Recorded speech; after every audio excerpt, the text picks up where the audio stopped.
it's hopeless when you think that you lost. Oh, I will take your hand and we'll rise up from the dust. Oh, here we go, go, go, let us heal and grow. You won't be alone, we're unstoppable.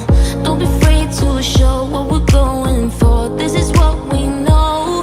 Here we come back to life, we're still breathing. Standing up, everybody's gonna see it. Oh, all you need to know is that we're holding on. Hi everyone, I am Jen Musser. I am here with Mike Beanie and Kara Hayes. We are the Difficult Emotions group, and today we're going to be talking about something called holding space. We're going to talk about not only, what is holding space, what does it mean, but how do you hold space? How do you hold space not only for yourself, but for other people? So Kara is going to start us off in the topic of conversation. So Kara, would you mind getting us started? Thank you. I guess one of the most profound definitions I found when I was looking up how to sort of define this for everyone was written by someone who goes by the title The Angry Therapist. I don't know his real name, but so he talks about holding space. Let's see. He states it as to be with someone without judgment, to donate your ears and heart without wanting anything back. He states it is the practice of compassion to accept someone else's truth, no matter what it is. So I find that to be a really helpful definition. Kind of sums up a whole lot of the elements of holding space.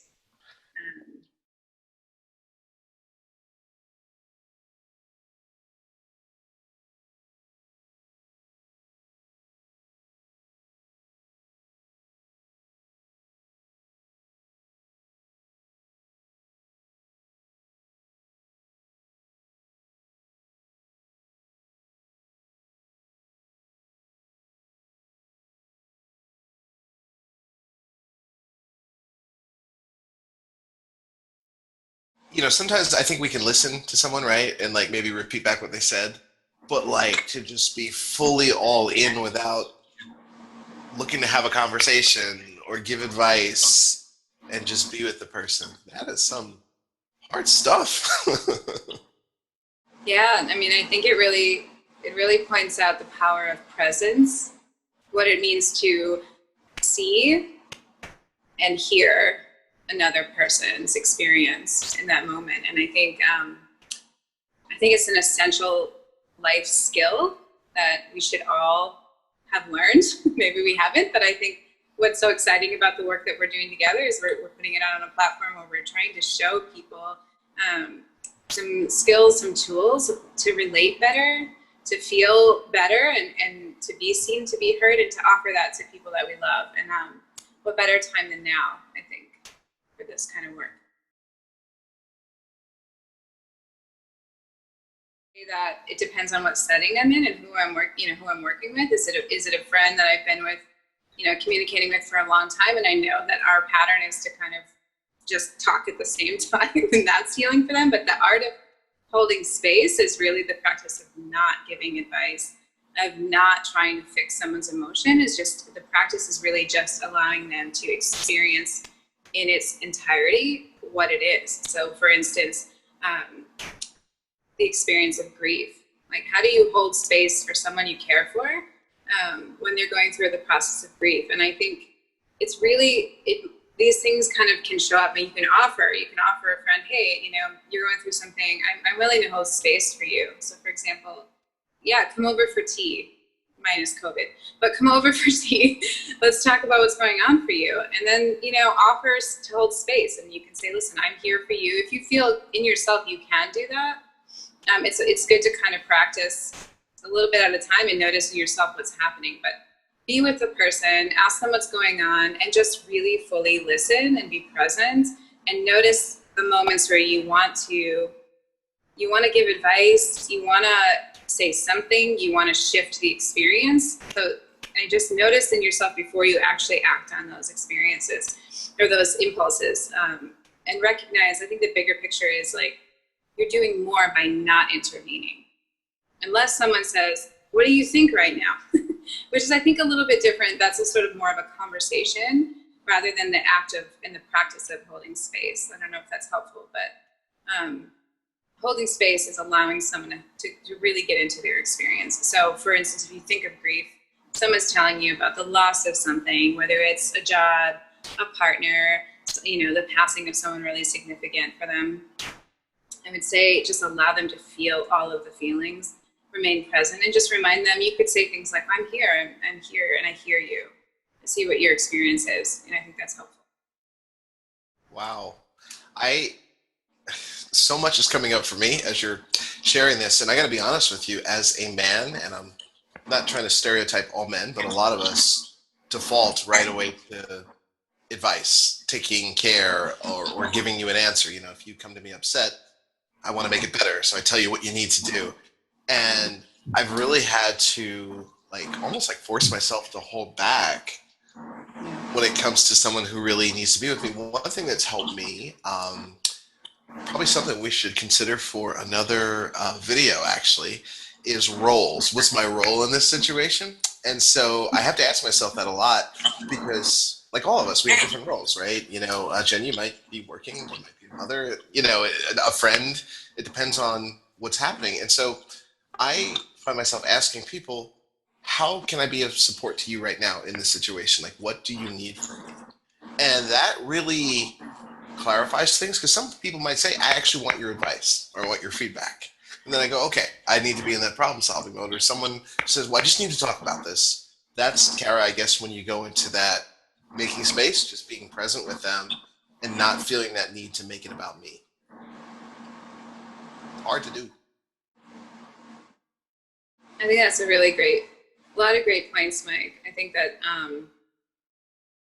noticing your impulse to move into fixing, but I think it's also important to notice the impulse to change something, because I think when something gets very deep and you can land into some really heavy stuff with people, a lot of grief, a lot of trauma, even anger, I think we can notice in ourselves that I'm uncomfortable and I want to maybe make a joke right now. I maybe want to lighten the mood. I want to shift this. And that can be an impulse that happens without conscious awareness that you're doing that. So it's just a practice of being in those spaces, noticing yourself while allowing at the same time. So you're holding this space, and if you just think about it as, I think first it's a sacred experience, and knowing that you're being honored.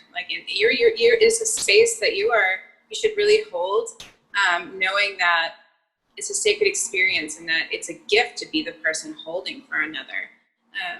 So notice in yourself if you're wow, I don't know, this person seems really angry and it makes me uncomfortable, or they're so down, I just want to get in there and lift them up a little. I think really knowing that the way to help them is to allow them to finish the process. Don't cut it off. Let them go through it. And it's not about your discomfort. It's about allowing their practice of just working through it. It's a really difficult thing to learn, I think, but with practice and a lot of compassion, I think it's one of the best gifts you can offer someone. Yeah, Kara, I think those are really good points. And you're right, it is so hard to sit with someone through, the discomfort of, the situation. Nobody likes to see another person in pain. I don't care who you are. It just, I don't even like seeing, people who I don't have a relationship with in pain. It doesn't matter who they are. I want to get them out of that, right? And so, but pain is inevitable. It's a part of life. And so helping them to process through it may just look like you just sitting with them, you just holding their hand, holding space for someone. It really just, it's allowing them, space to feel any emotion it is that comes up for them, whether it be anger or fear or, grief. Those are all okay to feel, and we have to allow people to feel those things. And sometimes it really helps to have another person just present to witness those emotions. They don't need to be fixed. They don't need to be figured out. They're just They just are. And so I think that that's it's a really good point, Kara. And you're right, it does take practice. It's definitely a skill worth learning, though. What about like I have a scenario in my head that's common today. So let's say a friend comes to you or someone comes to you and they're angry, right? But they're angry about politics and they want to tell you their point of view, and their point of view is different than yours, and you're really passionate about politics. What, what do we do in that situation? Mike, I love it. I love that you just went there, because I think this applies, especially now and especially in that situation. It is really hard when two people have very opposing ideas or opinions, particularly in such something as heated as politics. And I think right now it feels like a lot of life or death, right or wrong, and people are very locked in those spaces. And what an essential skill, what like magic can happen in a moment if you can just take out, like, depersonalize yourself from that moment. Just like, sometimes these are our friends, these are our family members. Like, this is happening, and it's dividing people that we love, right? People we've trusted, our whole lives, and suddenly, we're locked in here. So I think just if you could step back and just drop the triggers and the reactions that you want to have, just take a breath and notice, this is another person that I've cared about maybe my whole life. How do I remain curious right now? How do I do that? How do I listen in the face of so much radical, triggering experience? Well, it's, I think, practice and knowing. That's, for me, the only way around this or through this is by compassionately listening and trying to understand the other in this situation. That's my. Wow. Well, I wanted to share a story about that, actually. Years ago, I was speaking. I won't say which state I was in, but I was speaking, and I love doing a Q&A at the end with the audience because I love being put on the spot. Like, that's my favorite thing. Just throw me on the spot. I love not knowing what is going to come at me, and you get some interesting questions. And so I'm in the state, thousands of people in the audience, and a teacher raised his hand and said, "Mike, I got a question for you about my students." I said, "Sure, what's your question?" He goes, "Well, we've got Trump supporters and non-Trump supporters, and they're fighting with each other. What do I do?" And this was a great moment for me because, like, I had thousands of eyes looking at me. This wasn't just one-on-one, right? This was like, I think my career might be done at this point. And I don't remember what I said. I wish I would have, like, recorded it. But I remember, like, thinking through what I kind of said. And what I kind of said to them, or to him, was that, "Sir, the problem isn't politics. The problem is a show called Jerry Springer that used to air on TV. Let me explain what happened on the Jerry Springer show.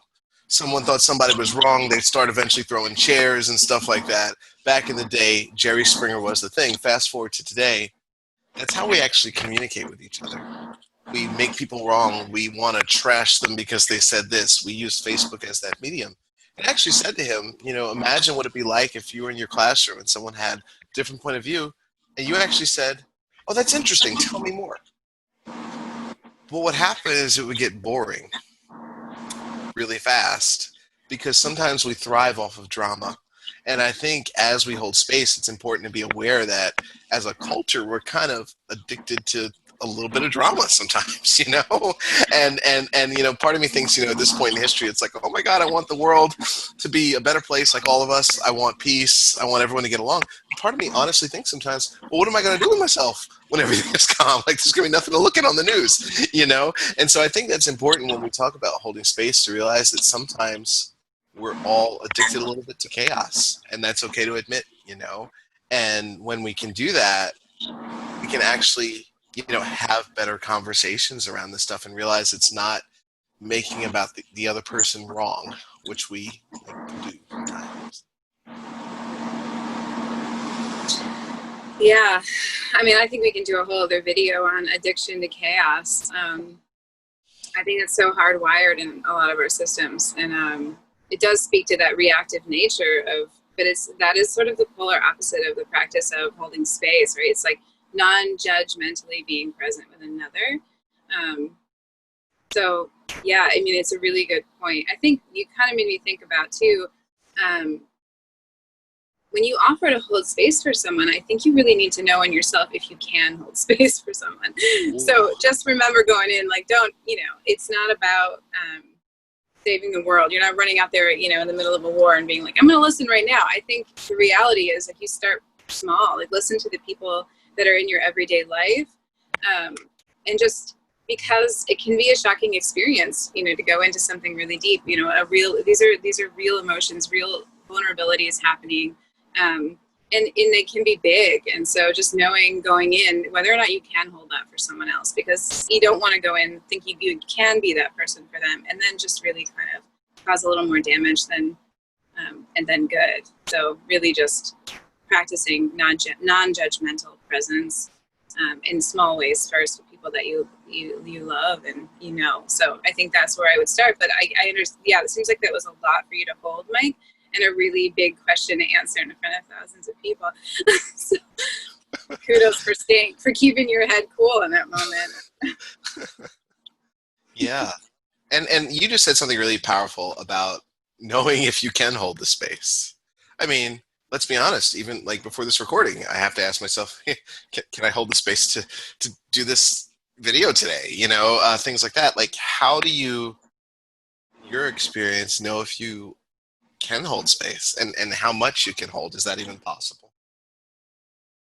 Well, yeah, I mean, I think, how do I know if I can? Well, number one, like, it's a real checking in with yourself. For me, it's like, what mood am I in? Am I like, if I have my own work to do in that moment, it's the right thing to say to a friend who calls in need, I need you right now. It's the right thing to say, you know what? It's not the right moment. I'll get back to you. And hopefully that's, fair, you're just being fair to yourself. You don't want to show up when you're not present. You're not able to be present. So number one is like, how am I doing? Can I even hold a space for someone I know well? And I will say I've had experiences as in my professional life where holding something for someone was way bigger than I saw coming. And I think just the reminder of staying grounded in the moment was really helpful. And the more grounded I stayed, the more the person could hold the experience, just process the experience. But I definitely had times where I thought, this is big, this is really big. And I don't know right now, but I stayed in my body, I stayed grounded, and I would breathe. So there is this sort of promise I think you make when you tell someone you're going to be there with them that, be ready to stay. I think if you say you're going to be there and stay grounded and start small. Those are my tips. But Jen, I like what you said a lot about the practice of this in your own relationship. I don't know if you have any more to add to that, or. So yeah, Kara, in terms of, my personal relationship, I think it's really, it's difficult to hold space for those people sometimes because, something that they may be processing through may be about you. And so I think it's important to note that you may want to practice with somebody, that you're not married to first, or that, you didn't, raise. My stepdaughter came to visit, and I can remember her processing through something, and we were at the dinner table and we were out talking, and you could tell she really just needed to get out how she was feeling. And my husband, who tends to be a fixer, kept trying to tell her what she should do, or what give her advice. And I can remember just kind of having a conversation with him later, and touching his leg a lot in that moment, to try to get him to be quiet. But I said, she really just needs us to hear her. She was, and I'm going to explain a little bit. So she was having some, issues with her sister. And so I say that because I think it's important in this scenario, because, when your kids are fighting, you tend to want to explain both sides. Maybe you do want, and in this case, we did understand both sides, but it wasn't time for that. It wasn't our role in that moment to say, this is how your sister feels.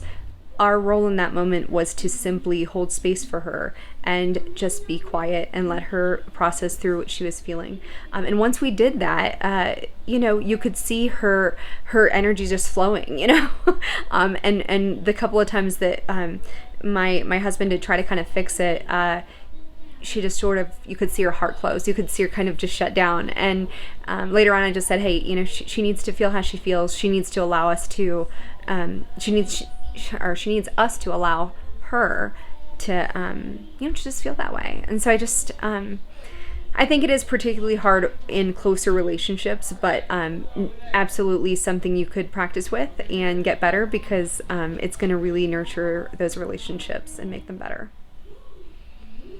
I love that. Yeah, I love what you said about sort of in the moment saying to the children in your family, it's okay. It's okay to have these feelings. So I think that reiterates to them, like, it's okay for me to feel angry. And also, there's something about saying something like, it's really normal. That's a normal feeling, especially with kids. Like, this is a normal thing to feel, actually. And just, while they're in it, which I don't think tries to fix it, but I think it does allow them to not, especially when they're younger, I think, to not feel like they're strange, or like teenage years can be like this. Like, I don't know, maybe I'm the only person that ever felt really, really angry. So yeah, there's something about letting them know it's okay. I think, telling them this is really normal that you're going through this, it happens, but you can do this. You're going to make it through. I'm right here. I think those are good points to make. I like that, allowing. And it's funny. I think our culture, and when I say culture, I just mean humans. It's just, the people on this planet, at least, we like to fix things. And when it comes to difficult emotions, a lot of people use the term negative emotions. I don't know if you've had this happen, where they're really referring to difficult emotions. And this is my opinion to those of you listening out there. But a lot of times we look at anger, grief, fear as negative. And they become negative when we don't deal with them and we act out in different ways. But ultimately, they are great emotions to have. We don't need to fix them. And I think, one of the great things about our project here, our group, is that, we're helping people see that difficult emotions are okay. That's why we're making these videos. But case in point, my cell phone case is busted. The thingy on the back is busted. So, like, I don't know, you don't sit with that. No, I'm going to go on Amazon and get me a new case that's, sparkling. I'm going to get the sparkling case that I saw. But the thing is, when it comes to problems in life, I think that's important, Kara, that you said the word allow. And I love that you use that. So many times we, struggle to just allow. And allow doesn't mean you're weak. Allow doesn't mean you're going to get walked all over. Allow means you're just releasing your grip, and you don't need to be in control. That's all it means. So I really appreciate you saying that. Thanks, Mike. Thank you. Yeah, I love how it really ties into, hopefully this gives people a little bit of a sense of the process of feeling feelings, and how it, there's something about, like you said, Mike, about it coming out the right way. Like, these emotions are difficult, but they're healthy, and they're healthy when they're expressed in a safe way.